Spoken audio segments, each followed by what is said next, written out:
सभी गुरु भाई बहनों को सादर जय गुरुदेव। आज का सत्संग वीडियो पूज्य पंकज जी महाराज जी का है और आज के इस वीडियो में बहुत ही खास बात पूज्य महाराज जी ने बताई है। कहा कि मानव जीवन जो है ये प्रभु की प्राप्ति के लिए हमें मिला है, यानी मानव जीवन जो है वो 84 लाख योनियों के बाद में एक बार मिलता है और यदि हमने अभी भी प्रभु की प्राप्ति नहीं की तो वापस हमें नरकों में जाना पड़ेगा और उसके बाद में हमारे कर्मों की सजाएं भी हमें मिलेंगी। कौन से कर्म की कौन सी सजा मिलती है, आइए सुनिए और क्यों भजन करना जरूरी है उसकी वजह भी जानिए। सिर्फ नाम दान लेकर के घर नहीं बैठना है, नाम दान को आज के इस युग में नाम दान के माध्यम से आपको अपनी जिंदगी में भव सागर से पार जाना है, इसलिए आपने नामदान लिया है। क्यों जरूरी है भजन भक्ति करना, सुनिए पूज्य पंकज जी महाराज जी के मुखार बिंदु से। पर देश के कोने कोने से पधारे हुए सभी सत्संगी धर्म प्रेमी भाई बहनों को सादर जय गुरुदेव। प्रेमी भाई बहनों, आज होली का ये महापावन पुनीत पर्व है। ये सभी तीज त्योहार इस मकसद और उद्देश्य से मनाए जाते हैं ताकि हमारा आध्यात्मिक लक्ष्य, हमारी जीवात्मा का कल्याण, जो कि हमारे मानव जीवन का मूल ध्येय है, कहीं हम उसे भूल ना जाएं। इसीलिए हमारे भारत देश में हर पखवाड़े, हर महीने, हर सप्ताह कोई ना कोई तीज त्योहार बराबर आते रहते हैं, जिसका मूल उद्देश्य होता है कि हम उस परमेश्वर की सत्ता से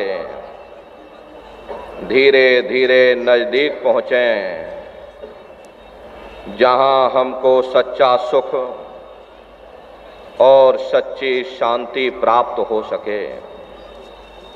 प्रेमी भाई बहनों, आज के समय में हर इंसान सुख और शांति की खोज में लगा हुआ है। सुख और शांति को पाने के लिए कोई जंगलों की तरफ दौड़ता है, कोई पहाड़ों की तरफ दौड़ता है, कोई कहीं, लेकिन इस नाशवान जगत में न सुख मिला और ना ही कभी मिल सकता। ये जो कुछ थोड़े बहुत सुख नजर आते हैं ये क्षणिक हैं और क्षणिक चीजों का सुख और आराम केवल क्षणिक ही हो सकता है। जितना इसके आने में हमें खुशी महसूस होती है, उतना इसके जाने में भी हमें दुख भी महसूस होता है। प्रेमी भाई बहनों, आप सभी लोग बुद्धिमान हो, अपनी अपनी बुद्धि से आप जरा स्वयं विचार करके देखिएगा। जब किसी इंसान की शादी होती है, मन में बड़ी भारी खुशी महसूस होती है, लेकिन यदि शादी के बाद उसी साथी के साथ कोई अनबन हो जाए, मन मुटाव या झगड़ा हो जावे, तो मन में भय पैदा हो जाता है कि कहीं साथी हमारा बेकार न निकल जाए, हमें छोड़ करके चला न जाए, शराबी कबाबी जुआरी न बन जाए। दुनिया भर का भय मन में समा जाता, दुनिया भर की चिंताएं मन में समा जाती। चिंता चिता समान, चिंता से बढ़ करके दुनिया में कोई दूसरा रूप नहीं। सो इस चिंता के कारण हम लोग फिर दुखी हो जाते हैं। फिर हम बाल बच्चों में सुख ढूंढने की कोशिश करते हैं। जब बाल बच्चे पैदा होते हैं, मन में बड़ी भारी खुशी महसूस होती। ये मन फूला नहीं समाता। अड़ोस पड़ोस वालों को बुलवा करके लड्डू पूड़ी पकवान बना बना करके दुनिया भर की दावतें करते हैं। लेकिन यदि वही औलाद शराबी कबाबी बन जाए, जुआरी बन जाए, माँ बाप का कहना ना माने, उनका आदर सत्कार न करे, वही औलाद हमारे लिए दुख का कारण बन जाती है। फिर हम दुनिया के जीव हुकूमत के नशे में सुख ढूंढते हैं। जिस वक्त लोग हमारी वाह वाह करते, गले में लंबी चौड़ी फूलों की मालाएं डालते, ये मन हमारा फूला नहीं समाता है। लेकिन उन नेताओं का भी इतिहास हमारी आंखों के सामने है। जिस वक्त लोग उन्हें गोलियों का शिकार बना देते हैं, पकड़ करके जेल खाने में डाल देते हैं, अखबारों में उनकी मट्टियां पलीत कर देते हैं, वही हुकूमत हमारे लिए फिर दुख का कारण बन जाती है। फिर हम दुनिया के जीव इंद्रियों के भोग और वासनाओं में सुख ढूंढने की कोशिश करते हैं। लेकिन जिस वक्त बीमारियों का हिसाब हमें अपने शरीर पर देना पड़ता है, तब हमें होश आता है ये सुख का कारण है या दुख का कारण है। इसीलिए महात्मा समझाते हैं कि भाई आप इस नाशवान जगत में नाशवान क्षणिक पदार्थों से कभी सुख हासिल नहीं कर सकते हो, कभी शांति प्राप्त नहीं कर सकते। प्रेमी भाई बहनों, कभी कभी हम लोगों के मन में ख्याल आता है कि भाई जिन दिनों महात्मा आए थे तब दुनिया की हालत इतनी अच्छी ना रही होगी, इसीलिए महात्मा दुखी दुखी चिल्लाते रहते हैं। अब हमने 100 सालों के अंदर इतनी तरक्की कर ली है। पहले हम झोपड़ियों में रहा करते थे या एक आध कोठरियों में पूरा परिवार रहा करता था। खेती बाड़ी भी लोग हाथों से या बैलों से किया करते थे। 15-20 मील के अंदर हमारी सारी दुनिया थी। हम उसी दुनिया में गुजारा करके मर जाते थे। लेकिन अब हमने 100 सालों के अंदर इतनी तरक्की कर ली है, बड़ी बड़ी कोठियां बनवा ली।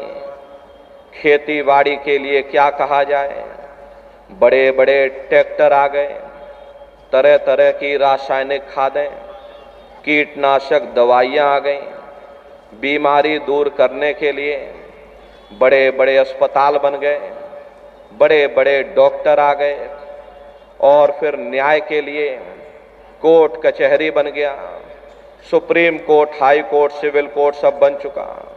जब हमने इतनी तरक्की कर ली है, जब हमने 100 सालों के अंदर इतना विकास कर लिया है, फिर भी महात्मा हमें दुखी क्यों कहते हैं? आखिर फिर भी हम दुखी क्यों हैं? प्रेमी भाई बहनों, आप अपनी बुद्धि से जरा विचार करके देखिएगा। जब हम झोपड़ियों में रहा करते थे, पूरा परिवार एक साथ रहा करता था, आपस में एक दूसरे से प्रेम था। शाम को थके हारे घर वापस आते थे, गा बजा करके निश्चिंत हो करके सो जाते थे। अब हमने जब 100 सालों के अंदर इतनी तरक्की कर ली, बड़ी बड़ी कोठियां बनवा ली, उनमें एयर कंडीशन भी लगवा लिया, 9-9 इंच के गद्दे भी डलवा लिए, फिर भी हमको नींद नहीं आती है। नींद की गोलियां खा खा करके सोना पड़ता है। प्रेमी भाई बहनों, पहले गांव में कोई मामूली वैद्य हकीम हुआ करता था, लेकिन इलाज सबका जरूर हो जाता था। अब जब विज्ञान ने इतनी तरक्की कर ली, 100 सालों के अंदर इतना विकास कर लिया, ऊंची ऊंची बिल्डिंगें, अस्पताल बन गए, बड़े बड़े डॉक्टर आ गए, नई नई दवाइयां भी आ गई, तो बीमारी भी तो नई नई निकल आई।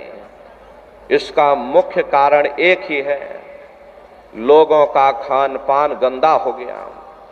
प्रेमी भाई बहनों, लोग तरह तरह के रासायनिक खादें, कीटनाशक दवाइयों का इस्तेमाल करने लगे, जिसका प्रभाव हमारे शरीर पर पड़ता है। डॉक्टर जरूर हैं, पर मिलते किसको हैं?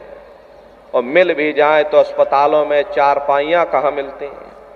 बीमार तो बेचारे बरामदों में पड़े रहते हैं। और हम कहते हमने तरक्की कर ली। बेशक हम इतना अनाज पैदा करते हैं, लेकिन कीमतें इतनी आसमान छू रही हैं, गरीब आदमी खा नहीं पाता। अरे अमीर आदमी तो वैसे भी नहीं खाता है, क्योंकि उसे शुगर हो रखी है, लेकिन गरीब को मिलता नहीं है, क्योंकि कीमतें आसमान छू रही हैं। फिर ऐसी तरक्की से किसी का क्या फायदा हो सकता है?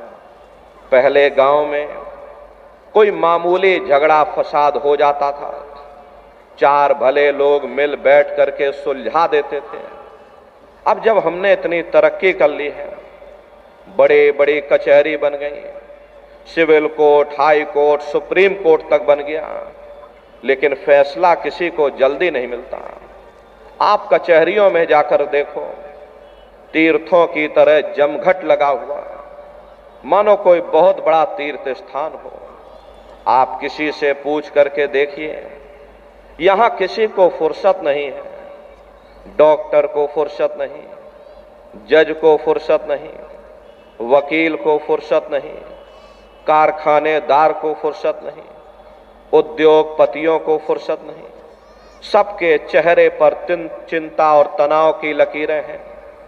फिर ऐसी तरक्की से किसी का क्या फायदा हो सकता?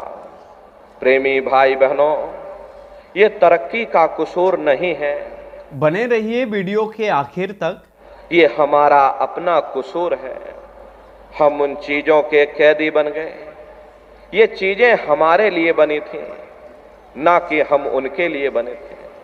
हम मशीनों के पुर्जे बन गए, मशीनों के मालिक न बन सके। हमको मालिक बनना चाहिए था।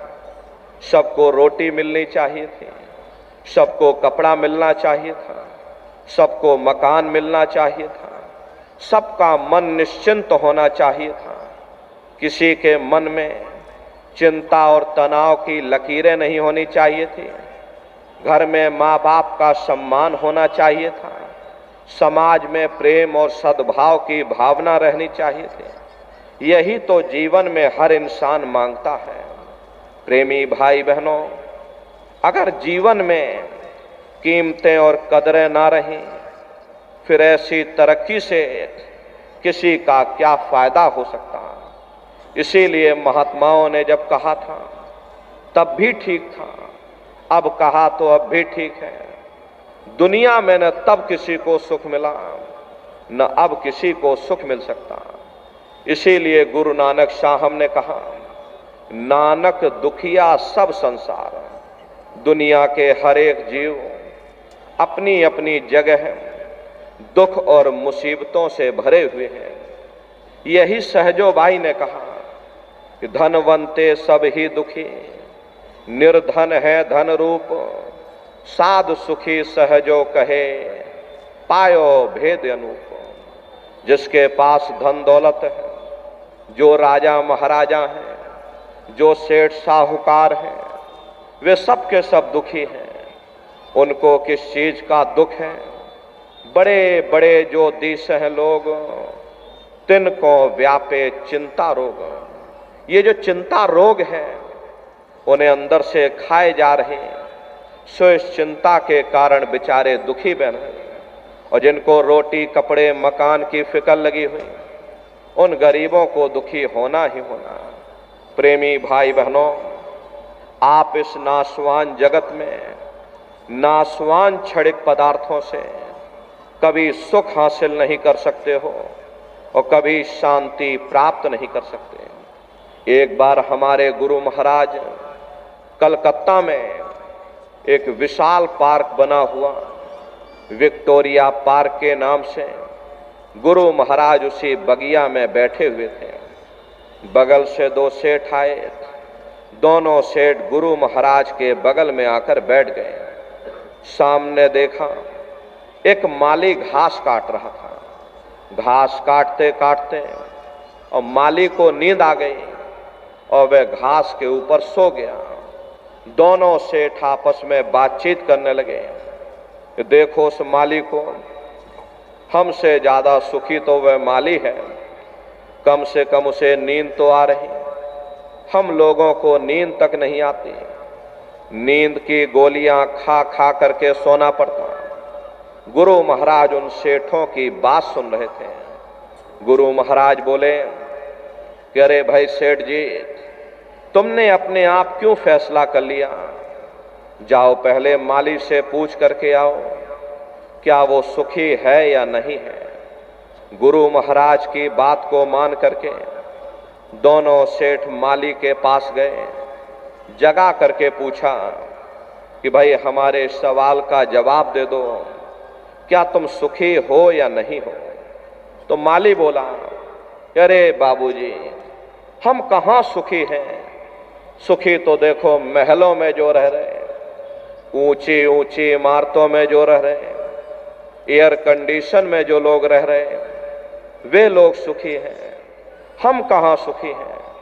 गुरु महाराज उसकी बातों को सुन करके हंसने लगे। गुरु महाराज बोले कि देखो ये सेठ कह रहा कि माली सुखी है और माली कह रहा कि सेठ सुखी है, और वास्तविकता यही है, यहाँ कोई सुखी नहीं। ना सुख विद्या के पढ़े, ना सुख वाद विवाद, और साध सुखी सहजो कहे, जो लागे सुन समाद। ना आलिम फाजिम सुखी हैं, न गुणी ज्ञानी सुखी हैं, न बड़े बड़े विद्वान सुखी हैं। सुखी वही है जिसने दुनिया में से अपने मन को निकाल करके और मालिक के चरणों में लगाया हुआ। इसीलिए महात्मा प्रेम से समझाते हैं कि तजो मन यह सुख दुख का धाम। संतों महात्माओं ने इस नगरी को दुख और सुख की नगरी कहकर बयान किया, क्योंकि कोई इंसान आपको यहाँ ऐसा नहीं मिलेगा जिसको हमेशा सुख ही सुख प्राप्त हुए हो, या कोई इंसान आपको यहाँ ऐसा नहीं मिलेगा जिसको हमेशा दुख ही दुख प्राप्त हुए हो। 10 दिन दुख में गुजर जाते हैं तो थोड़ी बहुत सुख की श्वास भी आती है, और 10 दिन सुख में गुजर जाते हैं थोड़ा बहुत दुख का सामना भी करना पड़ता। प्रेमी भाई बहनों, संत महात्मा इस नगरी को सुख की नगरी बनाने के लिए नहीं आते। अगर संतों महात्माओं का दुनिया में आने का यही एक लक्ष्य होता कि दुनिया सुख की नगरी बन जाए, तो अब तक जरूर बन जानी चाहिए थी। इतिहास गवाह है, हर कौम, हर मजहब में, हर मुल्क, हर वक्त में किस किस चोटी के महात्मा आए, लेकिन उनके आने के बावजूद ये दुनिया आज तक सुख की नगरी न बन सकी है। तो हम आप या क्या सोच करके बैठे हैं ये दुनिया सुख की नगरी बन जाएगी। प्रेमी भाई बहनों, ये दुनिया के कांटे बांटे हम चाहे कितने भी क्यों ना इकट्ठे कर लें, कभी कामयाब नहीं हो सकते। लेकिन अगर हिम्मत करके हम अपने पांवों में ही जूतियां पहन लें, तो दुनिया के कांटे हम पर असर नहीं कर सकते। ये सुख दुख की समस्याएं, ये सुख दुख के मसले न कभी किसी से हल हुए और ना ही कभी हो सकते हैं। लेकिन महात्मा जिंदगी गुजारने का ऐसा सरल, ऐसा सुगम साधन और तरीका समझाते हैं जिस पर चल करके हमारा ध्यान सुख दुख की समस्याओं से परे चला जाता है। महात्मा कहते हैं कि लगो तुम अब चढ़कर सतनाम, अगर तुम सुख पाना चाहते हो, अगर तुम शांति पाना चाहते हो, तो सतनाम की खोज करो। क्योंकि जितना अरसा, जितना समय हमारा ध्यान मालिक की भक्ति में लगा रहेगा, हम दुनिया में 2-4 दिन जरूर सुख हासिल कर सकते हैं। और अगर हमारा ध्यान मालिक की भक्ति की तरफ से हट जाएगा, दुनिया प्रेमी भाई बहनों, दुख का रूप बन करके खड़ी हो जाएगी। आप अपनी बुद्धि से जरा विचार करके देखिए, एक छोटा सा बच्चा अपने पिता की उंगली पकड़ करके मेला या नुमाइश में घूमने जाता है। उसे मेले की हर साजो सामान बड़ी ही खूबसूरत नजर आती है। किसी जगह खेल खिलौनों की दुकानें लगी हैं, कहीं गुड्डे गुड़ियों की दुकानें लगी हैं, कहीं झूलों की दुकानें लगी हैं, कहीं मिठाई और पकवान की दुकानें लगी हैं। वह बच्चा मन ही मन सोचता है कि शायद ये खुशी हमको इस मेले के साजो सामान से प्राप्त हो रही है। और अगर भूल करके वो बच्चा अपने पिता की उंगली छोड़ देता है, तो वह सारा साजो सामान उसी जगह बना रहता है, लेकिन बच्चा रोने चिल्लाने लगता है, चीखने लगता है। तब उसे खुद ब खुद महसूस होता है, ये खुशी हमें तभी तक प्राप्त हो सकती है जब तक हमने अपने पिता की उंगली पकड़ रखी थी। हमारा पिता कौन है? वो परमात्मा है, वो परमेश्वर है जिसने अंड खंड ब्रह्मांड की रचना की। जितना अरसा, जितना समय हमारा ये ध्यान उस मालिक की भक्ति में लगा रहेगा, हम दुनिया में 2-4 दिन जरूर सुख हासिल कर सकते हैं। और अगर हमारा ध्यान मालिक की भक्ति की तरफ से हट जाएगा, तो सारी दुनिया हमारे लिए दुख का रूप बन करके खड़ी हो जाएगी।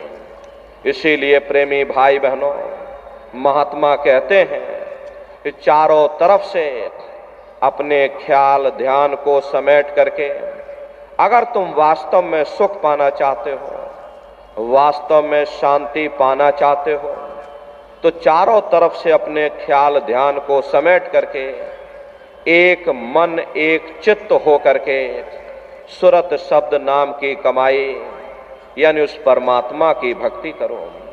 प्रेमी भाई बहनों, यदि महापुरुषों के इन चंद शब्दों को हम लोग याद रखते हैं, तो निश्चय ही हम अपने जीवन के लक्ष्य का पता पा जाते हैं।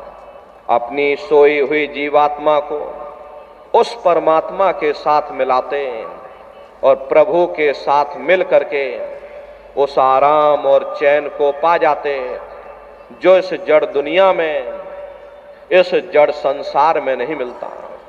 हम आप इस जड़ संसार में क्षणिक सुख और शांति की खोज में रात दिन भटकते और तड़पते रहते हैं, लेकिन वह सच्चा सुख और सच्ची शांति हमारे आपके अंदर है, ना कि बाहर। ये सूरज चांद सितारे, ये जमीन ये आसमान, जिनको हम आप अपनी जड़ आंखों से देख रहे हैं, यदि अंतर की दृष्टि खोल करके देखें तो ऐसे अनगिनत सूरज चांद सितारों के पास पहुंच जावें जहां प्रकाश ही प्रकाश, नूर ही नूर झलकता है। परंतु हम सुख के देश को, सुख के स्थान को और अपने मालिक को ही भूल बैठे हैं। जा घट प्रेम न संचय, सो घट जान मसान, जैसे खाल लोहार की, श्वास लेत बिन प्राण। ये कुदरती कारखाना देख करके कैसे जमीनी आसमानी पसारा चल रहा, कौन इसका करतार है, कहाँ वह छिपा हुआ है, कैसे उससे मिला जाए। जिस घट में ऐसे प्रीतम के, ऐसे पुरुष के दर्शन और दीदार की विरह और तड़फ नहीं है, वह घट गोया मसान के समान है। सुरते इंसान सीरते हैवान है। हर इंसान का फर्ज, हर इंसान का कर्तव्य, हर एक इंसान को यह सोचना होगा कि मृत्यु पर्यंत हम कहाँ जाएंगे, हमारे बाल बच्चे कहाँ जाएंगे, हमारे रिश्ते नातेदार कहाँ जाएंगे, हमारे कुटुंब परिवार वाले कहाँ जाएंगे और इनकी उस समय पर क्या हालत होगी। ये पराविद्या महात्माओं की पराविद्या है। हम आप इस जड़ संसार में फंस करके उस पराविद्या से अनभिज्ञ हो गए और अपने उद्देश्यों को भूल गए, अपने वादों को भूल गए। वो वादा जो हमने आपने मां के गर्भ में किया था उस परम पिता परमात्मा से कि हे परमात्मा, इस बार हमको मानव तन दे दो, हम भजन करेंगे, भक्ति करेंगे। लेकिन मानव तन मिलने के बाद में ना आपने भजन किया ना भक्ति की, बस माया की छाया में फंस करके इस मिथ्या जगत को अपना मान करके हम आप इसी में गोता खा रहे हैं। प्रेमी भाई बहनों, इस दुनिया में हित मित भाई बंधु, रिश्ते नातेदार, कुटुंब परिवार वाले, इनमें से कोई भी चीज तुम्हारी जीवात्मा को इस अधोगति से बचा नहीं सकती। हम कौन हैं, हम कहां से आए हैं और हमें जाना कहां है, ये मानव मात्र के लिए एक कठिन प्रश्न बना हुआ है। इस प्रश्न का हल तब तक नहीं होगा जब तक इस धराधाम पर कोई संत महात्मा फकीर न मिल जाए। इसीलिए वह मालिक अति दया और कृपा करके संतों महात्माओं को इस धराधाम पर भेजते हैं। संत महात्मा फकीर यहाँ पर आकर के हम जीवों को समझाने की कोशिश करते कि भाई हम आए वही देश से जहां तुम्हारो धाम, तुम सबको घर पहुंचावना एक हमारो काम। हम उसी देश से आए हैं जिस देश के तुम रहने वाले हो, परंतु तुम अपने सच्चे देश को छोड़ करके इस झूठे काल और माया के देश में फंस गए। यह देश तुम्हारा देश नहीं, तुम्हारा देश सचखंड है। ये कौम तुम्हारी कौम नहीं, तुम्हारी कौम सतनाम है और ये जीवात्मा उस सतनाम रूपी समुद्र की बूंद है। इस बूंद को समुद्र से मिलाओ, यानी जीवात्मा को उस परमात्मा से मिलाओ। वो परमात्मा है, वो आपको मिलेगा, जीते जी मिलेगा, इसी मनुष्य शरीर में मिलेगा। इसी मनुष्य शरीर के अंदर जाकर के परमात्मा से मिलने का वह एकमात्र दरवाजा है। उस दरवाजे का भेद केवल संतों महात्माओं को ही प्राप्त है। ये दुनिया के लोग, दुनिया की आवाम जनमानस दुनिया के ज्ञान को पढ़ करके अहंकार में डूबे रहते हैं कि हमसे बड़ा कोई ज्ञानी यहाँ नहीं है। लेकिन उनको ये नहीं मालूम, जहाँ ये दुनिया का ज्ञान समाप्त होता है उसी के सिर की चोटी से ये आध्यात्मवाद, आत्मा और परमात्मा का ये गूढ़ ज्ञान, रहस्य विज्ञान प्रारंभ होता। उस विज्ञान को पाने के लिए सबसे पहले यह जरूरी है कि पहले आप लोग मानवतावादी बनो, मानव धर्म और मानव कर्म को अपनाओ। अरे मानव धर्म क्या है? इंसान इंसान के काम आवे, एक दूसरे की निस्वार्थ भाव से सेवा करे, सत्य दया हिंसा परोपकार आदि गुणों को अपने जीवन में उतार करके और किसी संत महात्मा की खोज करके उनके बताए हुए रास्तों पर चल करके उस मालिक की भक्ति करके अपनी जीवात्मा का कल्याण करा ले, यही इंसान का सबसे बड़ा मानव धर्म है। लेकिन आज इस कलिकाल में ये दुनिया की आवाम जनमानस इंद्रियों के भोग और वासनाओं में, शराबों और कबाबों में, मांस और मदिरा में सुख ढूंढने की कोशिश कर रही है। ये चरित्र पतन जैसे कार्यों को अपना करके ये आवाम जनमानस कैसे सुखी हो सकती है? पहले अपने चरित्र जैसे धन को इकट्ठा करो, क्योंकि चरित्र ही सब कुछ है, चरित्र ही मानव धर्म की पूंजी है। ये दुनिया भर के रगड़े झगड़े, पिता पुत्र में लड़ाई, आदमी औरत में लड़ाई, घर परिवार में लड़ाई, समाज में लड़ाई, जातियों में लड़ाई, मुल्क में लड़ाई, हरे नर नारियों, ये इंसानों का काम नहीं है, ये हैवानों का काम है। इसलिए पहले आप इंसान बनो, चरित्रवान बनो, महात्माओं के जरा नजदीक आओ, वे जो दया का प्रसाद दें उसे खुशी खुशी लेकर के अपने निज घर को जाओ, जहां न फिर जन्मना है और ना ही फिर मरना है।